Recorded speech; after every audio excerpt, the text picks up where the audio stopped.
CEO fires black janitor for speaking up, then discovers she's the company's majority shareholder. How will this story turn out? To find out, watch the video to the end. But first, please subscribe to my channel and turn on notifications to get more stories like this. The day started like any other for Marcus Green. He arrived at the corporate headquarters of Westbridge Industries early in the morning, as he had for the past 5 years. Dressed in his neatly pressed uniform, he pushed his janitor's cart through the gleaming glass doors, nodding politely at the security guards who barely acknowledged his presence. Marcus had always been a quiet worker, doing his job with efficiency and pride. But today was different. Today, he wasn't going to let something slide. He had overheard something in the break room the night before, a conversation that made his stomach turn. A few executives, thinking they were alone, were making racist jokes at the expense of their lower-level employees. Marcus hadn't meant to eavesdrop, but when he heard his own name tossed in as a punchline, he felt the sting of humiliation and anger. For too long, he had brushed off the subtle comments, the side glances, the way some of the higher-ups acted as if people like him didn't exist. But not today. So he made a decision. He walked straight to the CEO's office, ignoring the curious glances from office workers who weren't used to seeing a janitor head toward the executive floor. When he arrived, he knocked firmly on the massive mahogany door. Inside, Richard Calloway, the CEO of Westbridge Industries, sat behind his imposing desk. A man in his late 60s, with a head of perfectly combed white hair and an expensive tailored suit. Richard barely looked up as he waved Marcus in. "Yes," Calloway said, impatience clear in his voice. Marcus took a deep breath. "Sir, I need to talk to you about something important. It's about the workplace culture here." Calloway finally looked up, his gray eyes narrowing. "Workplace culture? You're a janitor. What could you possibly have to say about our culture?" Marcus clenched his jaw but kept his voice steady. "I overheard some executives making inappropriate comments about black employees, including me. I thought you should know because this kind of environment..." Calloway held up a hand, cutting him off. "Stop right there." His voice was sharp. "Are you seriously wasting my time with this nonsense? What do you expect me to do? Fire half the executive team because their jokes hurt your feelings?" Marcus's heart pounded, but he refused to back down. "It's not just about me. It's about respect, about treating people with dignity. It's about what this company stands for." Calloway let out a short, cold laugh. "Listen, kid, I didn't build this company worrying about what some janitor thinks. You clean floors. You take out the trash. You don't get a say in how we do business." Marcus felt heat rise to his face, but before he could respond, Calloway leaned forward, his voice dropping into a sneer. "You know what? If you don't like the culture here, then you don't have to be here at all." Silence filled the office. Marcus stared at him. "Are you firing me?" Calloway smirked. "Consider this your last day. Go clean out your locker. And don't think about causing trouble. I've got lawyers who would bury you before you even made it to the parking lot." Marcus didn't say another word. He simply nodded, turned on his heel, and walked out. But he wasn't defeated, because what Richard Calloway didn't know was that Marcus wasn't just a janitor. He was the majority shareholder of Westbridge Industries, and by the end of the day, the man who had just fired him would regret every word. Marcus walked out of the CEO's office with measured steps, but inside, he was already planning his next move. The company that Richard Calloway had just dismissed him from, the company he so arrogantly believed belonged solely to him, wasn't as much his as he thought. Westbridge Industries had been founded decades ago by Marcus's grandfather, William Green, a brilliant businessman who had built the company from the ground up. When William passed away, his shares had been divided among family members, and over the years, many had sold theirs. Some went to outside investors, some were bought back by the board, but the majority of the stock had landed in one person's hands, Marcus. He had never made his ownership known. He preferred to work, to watch from the inside, to see how employees were treated without the filter of power. He had seen enough to know that Westbridge had changed for the worse under Calloway's leadership. And now he had all the justification he needed to take action. He exited the building, but not to leave. Instead, he took out his phone and made a call. "Marcus," came the warm but professional voice on the other end. "I assume this isn't just a check-in." Marcus smirked. "No, Diane. It's time." Diane Carter, his longtime attorney and the executor of his family's estate, had been waiting for this moment. She had advised Marcus to be patient, to learn from within before making any sudden moves. But now, after what had just happened, Marcus knew the time for patience was over. "Do it," he said firmly. "Consider it done," Diane replied. "I'll notify the board immediately." Marcus ended the call and took a deep breath. He had spent years working under the illusion of anonymity, but by the end of today, everyone would know exactly who he was. Inside the Westbridge boardroom, Richard Calloway was still basking in self-satisfaction, unaware that his downfall was already unfolding. He had just finished a call with one of his executives, boasting about how he had handled the situation with the janitor who had dared to lecture him. "These people," he scoffed, "always playing the victim. I did him a favor. Maybe now he'll learn to know his place." Just then, the conference room doors swung open. A group of board members walked in, their expressions unreadable. And leading them, Diane Carter. Calloway frowned. "Diane? What's going on?" Diane set a folder down in front of him, her face calm but firm. "Mr. Calloway, effective immediately, the board has called an emergency meeting. We have some urgent matters to discuss." Calloway scoffed. "An emergency meeting? About what?" Diane's lips curled slightly. "About your employment." Calloway's smirk faded. "My what?"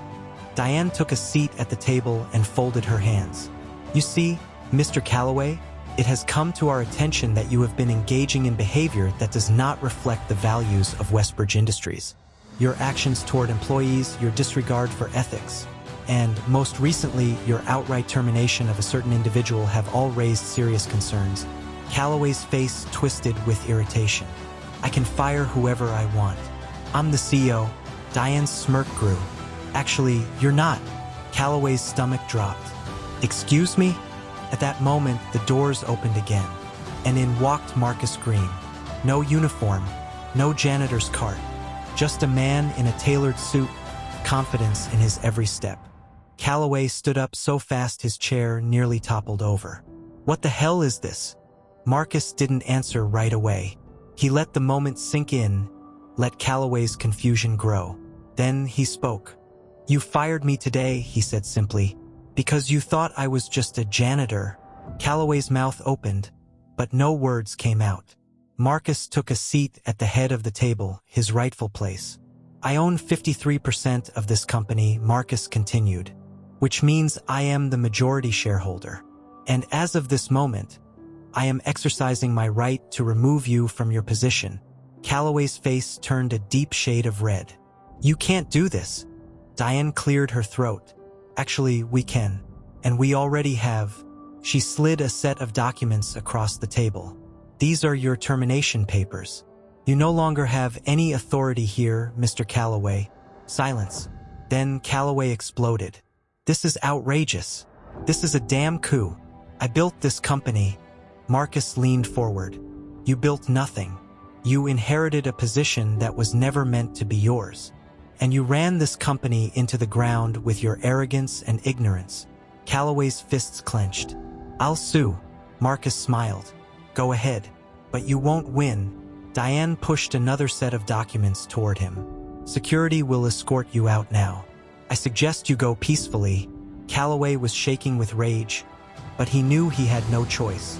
With one last furious glare, he grabbed the papers and stormed out of the room, his reign finally over. As soon as the doors shut behind him, the board erupted into whispers.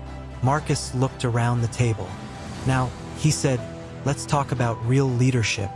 For the next several hours, the boardroom was a whirlwind of activity. Board members, once uncertain about Marcus's role, now leaned in, eager to hear what their new leader had to say. Marcus sat at the head of the table, his presence commanding yet calm. He had watched from the shadows for years, seeing Calloway's arrogance and the culture of exclusivity he had fostered. Now it was time to undo the damage. He folded his hands and looked around the room. Let's be clear about something.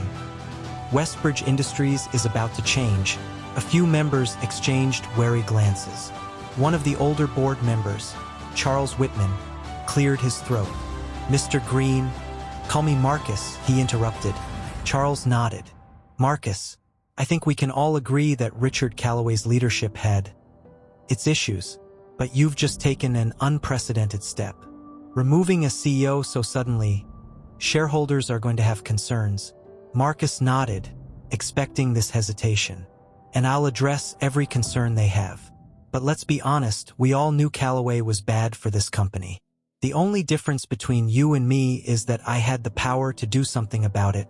Another board member, Sandra Lee, leaned forward. "So what's your vision? What exactly is going to change under your leadership?" Marcus smiled. "Everything." He let the word settle before continuing. "For too long, this company has thrived on outdated elitist principles. Calloway and his team saw employees as numbers, not people. That ends today." He gestured to Diane, who immediately passed out a set of documents to everyone at the table. "This is a new company-wide initiative," Marcus continued. "Starting immediately, we're implementing a corporate-wide equity program. That means diversity in hiring.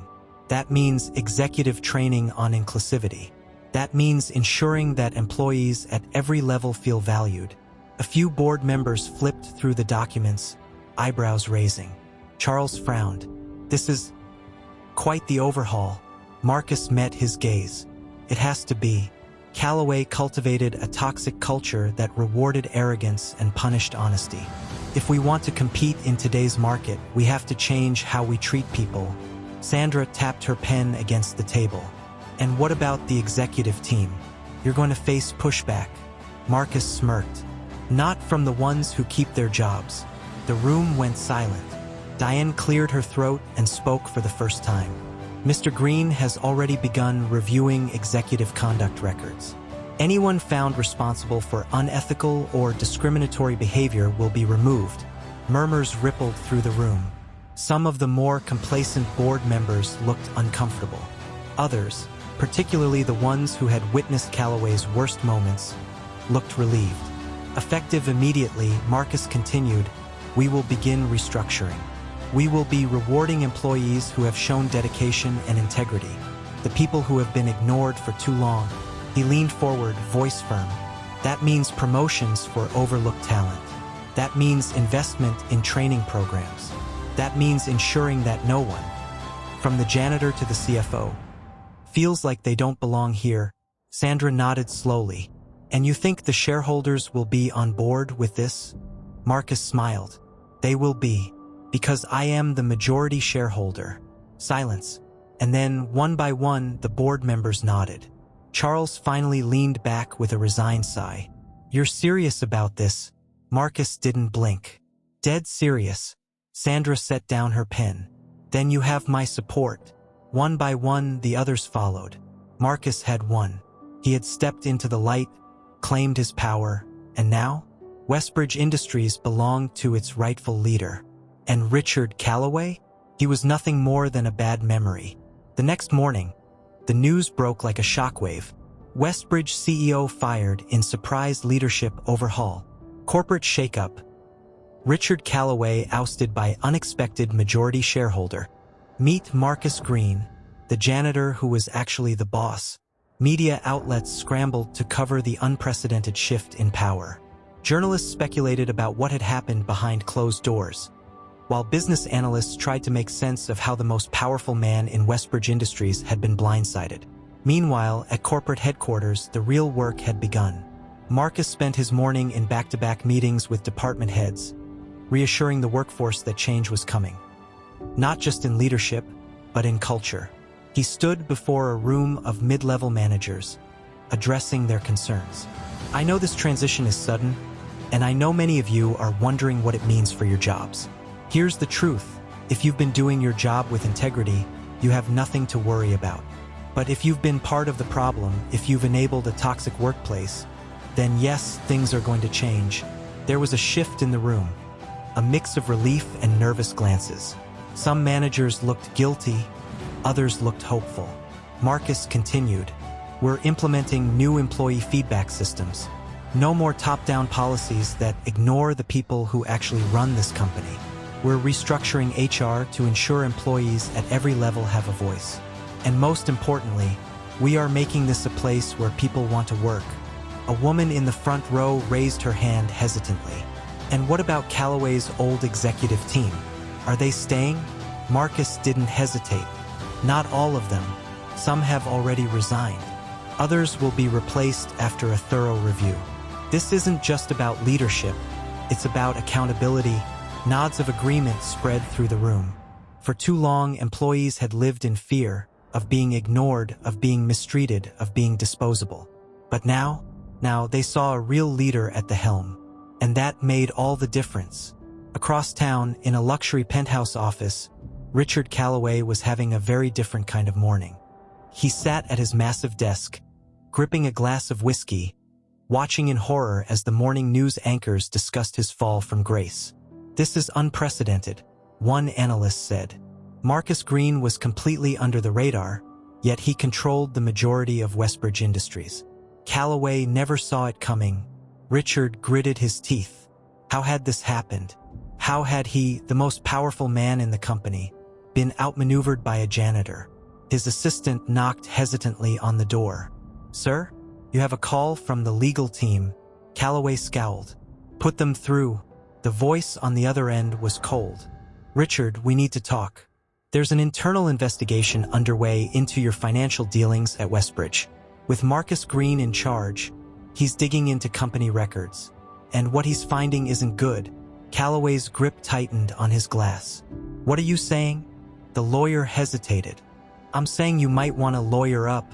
For the first time in his life, Richard Callaway felt something unfamiliar. Panic. Back at Westbridge headquarters, Marcus sat at his new desk, Callaway's old office, now his. Diane Carter knocked once before stepping inside. "You're officially in control, Marcus." He nodded, exhaling slowly. "It still doesn't feel real." She smiled. "You earned this."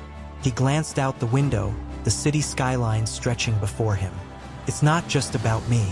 It's about the people who have been overlooked, ignored. This is their victory, too." Diane placed a folder on his desk. "And speaking of victories, here's something you might enjoy." Marcus opened the file and his eyebrows raised. "Callaway's been embezzling?" Diane nodded. "For years. Inflated expenses, off-the-books deals. We have enough to file criminal charges." Marcus leaned back, a slow smile forming. "Well," he said, "isn't that interesting?" Richard Callaway wasn't just out of a job. He was about to be out of options. The changes at Westbridge Industries didn't take long to make waves. Within a week of Richard Callaway's removal, the company's leadership structure had been completely reshaped. Executives who had coasted by on their privilege and connections found themselves under scrutiny. Those who had engaged in discrimination, unethical behavior, or had failed to uphold the values of the company were swiftly removed. Some left quietly, knowing they had no defense. Others tried to fight back, but they lost. Marcus made sure of it. He wasn't just cleaning house. He was rebuilding. The biggest announcement came a few days later when Westbridge's new leadership team was revealed. At the top, Marcus Green, CEO. For some, it was a shock. A man who had worked as a janitor, someone they had barely acknowledged, was now their boss. But for those who had known Marcus for years, the ones who had watched him work hard in silence, there was no surprise at all. Among the employees, the reaction was one of relief and hope. For the first time in years, people felt like they mattered. One afternoon, Marcus walked through the corporate offices, observing the changes. Employees greeted him, no longer out of obligation, but with genuine respect. The fear that had once loomed over the office under Callaway's leadership was gone. Diane walked beside him, flipping through a folder. "The media is eating this up," she said. "Your story is everywhere. Janitor to CEO overnight. People love it." Marcus smirked. "It wasn't overnight. It just looks that way." She chuckled. "Fair point. But you should prepare yourself. Investors are watching closely. They love a redemption story, but they'll still expect results. Marcus nodded. And they'll get them. He stopped outside the employee lounge, where a group of workers sat together, laughing and chatting. Not long ago, this space had been tense. Employees too afraid to relax, always worried about being seen as unprofessional. Now, they were comfortable. This was the kind of company his grandfather had built. And now Marcus was bringing it back. As they continued walking, Diane lowered her voice. By the way, Calloway has been trying to reach out. Marcus raised an eyebrow. Calloway? She nodded. He's desperate. Wants to meet with you. Claims he was wrongfully removed. Marcus scoffed. Wrongfully removed? That's rich. Diane smirked. I thought you'd say that. She handed him a letter. He sent this to your office. Marcus glanced at the envelope. He debated throwing it away, but curiosity got the better of him. He tore it open and read the words inside. It was exactly what he expected. Begging, excuses, and self-pity. Calloway wanted his job back. He blamed everyone but himself. Marcus folded the letter and handed it back to Diane. Send him a response. She raised an eyebrow. And what should it say? Marcus smiled. Just 2 words. We're done. Diane laughed. Consider it done. Marcus turned, looking out over the city skyline from his office window. Calloway had tried to break him, had fired him like he was nothing. But now, Marcus had won. And this was just the beginning. The next few days at Westbridge Industries were unlike anything the company had ever seen. The news of Calloway's sudden removal had spread like wildfire, and employees at every level were buzzing with speculation. Some were thrilled, others nervous, and a few, particularly those who had benefited from Calloway's toxic culture, were openly resistant. Marcus expected pushback. He welcomed it. He wasn't here to make friends. He was here to fix what had been broken. His first order of business? Talking to the employees who had been ignored the longest. Instead of calling for executive meetings or high-level strategy sessions, Marcus did something radical. He spent an entire day walking through the building, talking to employees. Not just managers and department heads, but the security staff, the receptionists, the cafeteria workers, the janitorial team, the backbone of the company. He listened to their frustrations, their concerns, their ideas. He took notes. One cafeteria worker, an older woman named Rosa, shook her head as she wiped down a counter. In all my 20 years here, no CEO has ever stepped foot in this kitchen. Marcus smiled. Then it's about time, don't you think? The next stop was the customer service department. Employees who had spent years being micromanaged under Calloway's oppressive policies now had the chance to speak freely. A young representative named Jared hesitated before speaking up. Under Calloway, we were told to prioritize high-value clients and ignore smaller ones. But those smaller clients, they're the ones who kept this company running for years. Marcus nodded. That changes now. We're going to treat every client with the same respect, no matter how much money they bring in. Then came the janitorial team. Marcus had worked alongside these people for years, and now he stood before them as their boss. One of the younger janitors, Devin, crossed his arms. So what now? You're one of them now. Marcus didn't flinch. I've always been one of you. Devin narrowed his eyes. Then prove it. Marcus stepped forward. You got a mop? Devin blinked. What? Marcus shrugged. You heard me. You got a mop. Slowly, Devin handed him one.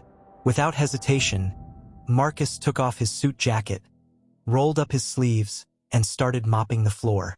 Right there, right in front of everyone. The room fell silent. Then applause.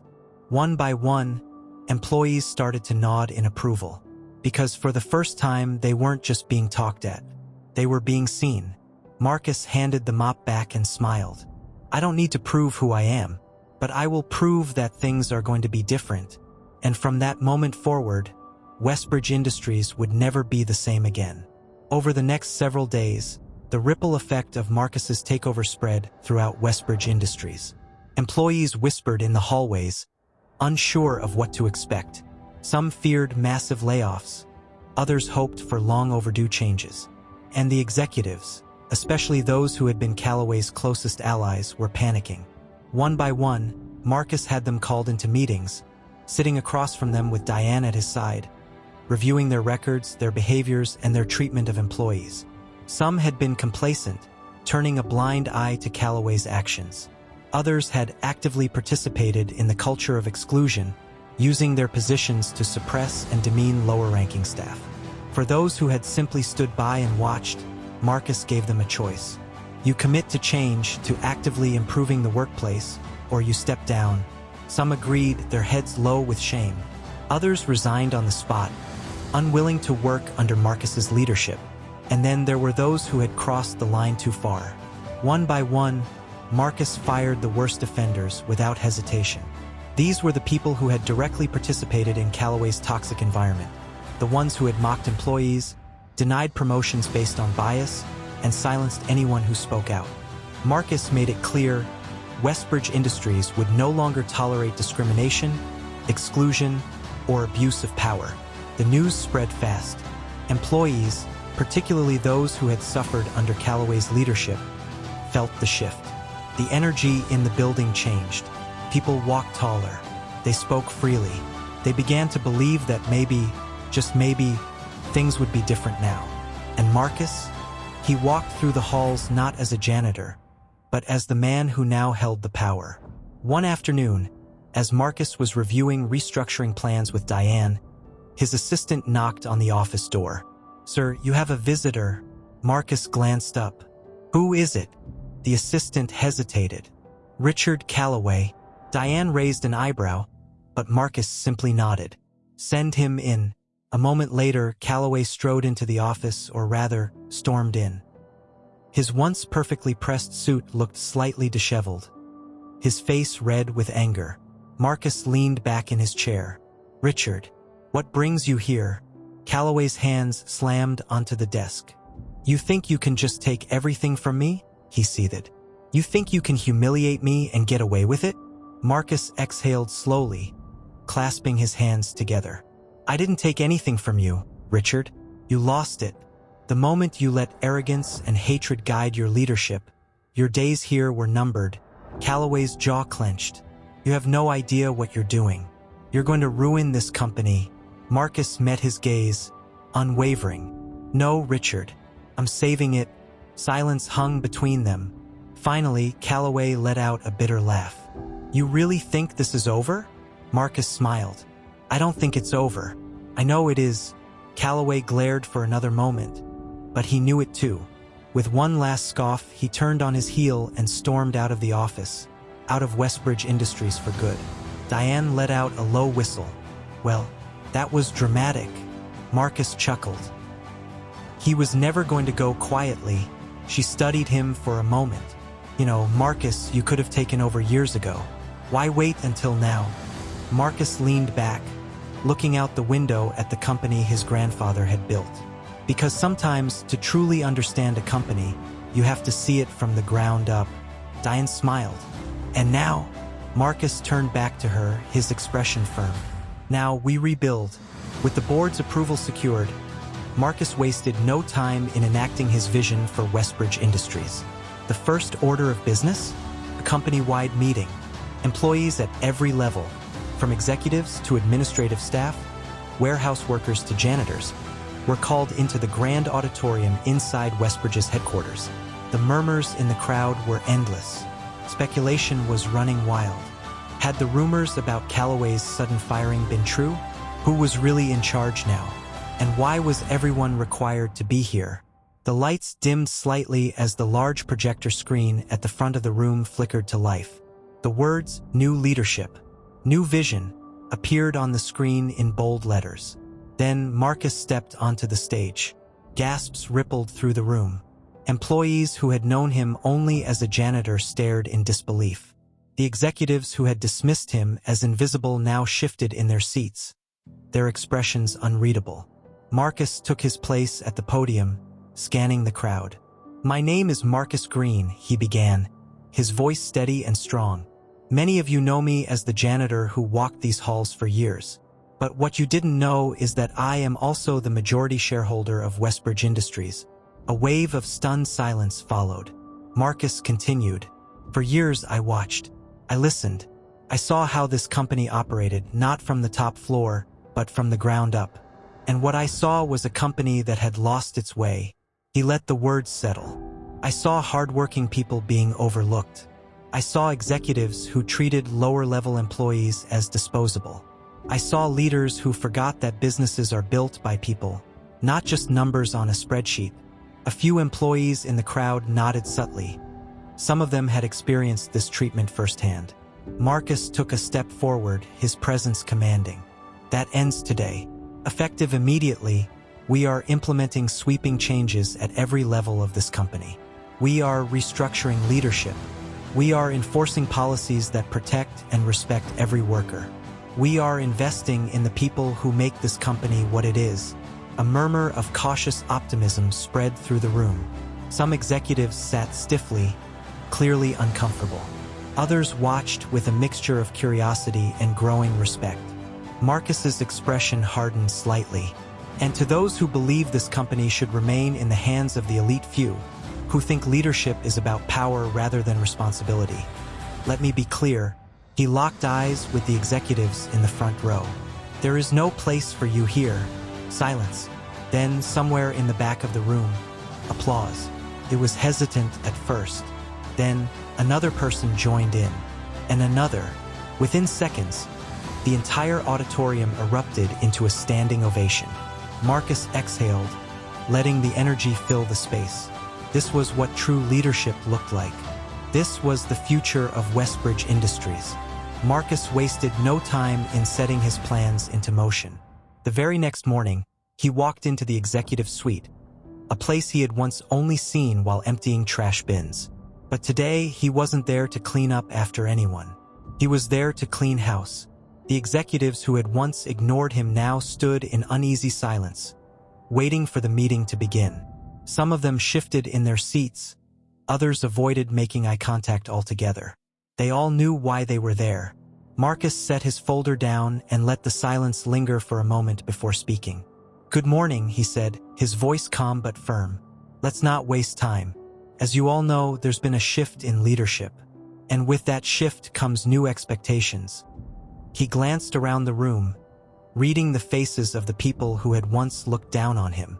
For years, this company has operated under the assumption that its success was built by executives in expensive suits. That assumption was wrong.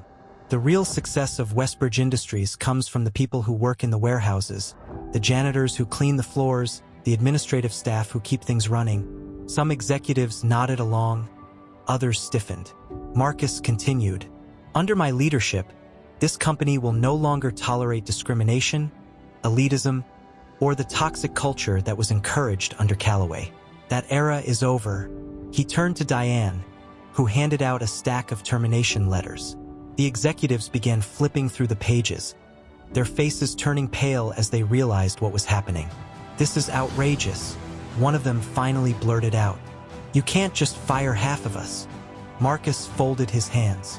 "Actually, I can, and I already have." Another executive, Daniel Rourke, who had been one of Callaway's closest allies, slammed his hand on the table. "Do you have any idea what you're doing? You're throwing out years of experience." Marcus met his glare without flinching. "Experience? You mean the same experience that allowed racism, sexism, and discrimination to thrive in this company? The same experience that kept hardworking employees from advancing while executives like you sat comfortably in your offices?" Rourke's face reddened with anger, but he had no response. Marcus continued, "Let me make something clear. Westbridge Industries isn't a playground for the privileged anymore. I'm promoting people who have actually earned their positions. The people who've been working in the background while you took credit for their efforts." He stood up, placing his palms on the table. "So, if you're in this room and your name is on one of those termination papers, it means you're no longer welcome here. Security will escort you out." Effective immediately, a few executives stormed out in anger, slamming the doors behind them. Others sat in stunned silence, still trying to process their downfall. Marcus turned to the remaining executives, the ones who had chosen to stay silent during Callaway's reign. but who now had a choice to make. If you're still sitting here, it means you have the opportunity to be part of something new. This company is going to be different. It's going to stand for something more than profits. And if that's a problem for you, then you're free to walk out that door. Silence.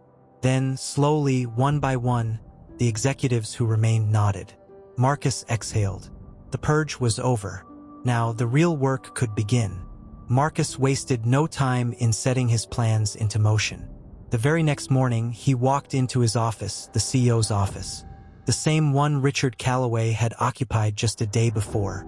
The space felt suffocating, a reminder of Calloway's reign.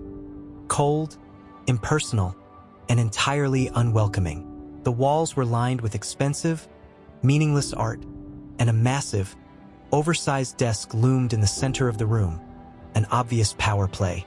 Marcus walked around, taking it all in. Then, with a deep breath, he turned to the assistant waiting by the door. "Get facilities up here. I want this office cleared out." The assistant blinked. "Cleared out, sir." Marcus nodded. "Everything. Strip it down. We're not keeping a trace of Calloway's nonsense." Within an hour, the office had been transformed. The oversized desk was replaced with a modern, functional one.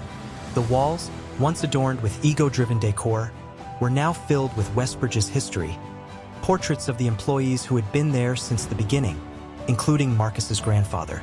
It was no longer Calloway's office. It was Marcus Green's. And with that, the real work began. Marcus spent the next several days meeting with department heads, senior executives, and employees from every level. He walked through the offices, speaking to people who had never been acknowledged before. He listened. He asked about their struggles, their experiences under Calloway, and what they needed to feel valued. Some were skeptical. Why would a CEO care about a janitor? But as word spread, people started realizing Marcus wasn't like the others. One afternoon, as he walked through the marketing department, he noticed an older man, hunched over his desk, typing away furiously. Marcus stopped. "Hey there, what's your name?" The man looked up, startled. George, sir." Marcus smiled. "What do you do here, George?" George hesitated. I write copy. Been here 23 years. Marcus raised an eyebrow. 23 years? That's incredible. He looked around. "So, George, tell me, why aren't you in a private office?" George let out a dry laugh. "Because I never got promoted, sir." Marcus frowned. "Never?" George shook his head. Calloway didn't think old guys had the right image for leadership. Marcus clenched his jaw. This was exactly the problem. He reached into his pocket, pulled out his phone, and dialed Diane. "Diane, find out why George here has been overlooked for 23 years and get me his records." He turned back to George. "Expect a call from HR, George. We're fixing this." George's eyes widened. "Sir, I don't know what to say." Marcus smiled. "You don't have to say anything. Just keep doing great work." Word spread like wildfire. The new CEO wasn't just making big speeches, he was actually changing things. But not everyone was happy. Back on the executive floor, a group of Calloway's closest allies, the old guard, were meeting in hushed whispers. "Green is ruining everything," one of them muttered. "This company has operated a certain way for decades, and now he wants to change it overnight." Another scoffed. "He's turning Westbridge into a charity case. Promoting janitors? Recognizing nobodies? This isn't how things work." The men exchanged uneasy glances, and then one of them spoke. "We need to stop him." Marcus wasted no time in setting his plans into motion. The very next morning, he walked into the Westbridge Industries headquarters, not as a janitor, but as the new leader of the company. Employees stared as he entered the building, their eyes filled with curiosity and confusion. Wasn't he just fired yesterday? Marcus, dressed sharply in a tailored suit, carried himself with the quiet confidence of a man who knew his worth. The whispers grew louder as he stepped onto the executive floor. Some employees nodded respectfully, while others avoided eye contact, unsure of how to react. Then he reached the main office, Richard Calloway's former office. Marcus turned to the secretary, a woman who had always been kind to him, unlike most of the executives. She looked at him with wide eyes. "Mr. Green," she said hesitantly. I didn't realize." Marcus smiled warmly. "You don't have to explain." Things changed quickly. She let out a breath of relief, then smiled. "Congratulations, sir." Marcus nodded, then turned to the security team standing nearby. "Remove everything that belonged to Richard Calloway. His reign here is over." The guards nodded and stepped inside. Marcus took a deep breath, feeling the weight of the moment. He had spent years working in this company as an outsider, watching from the shadows. But today he belonged, not just as an employee, as the one in charge. Later that afternoon, he called a company-wide meeting in the main auditorium. Every employee, from the janitorial staff to the top executives, gathered, eager to hear what he had to say. Marcus took the stage, looking out at the sea of faces before him. "Yesterday, I walked into this building as a janitor. I was fired for speaking the truth.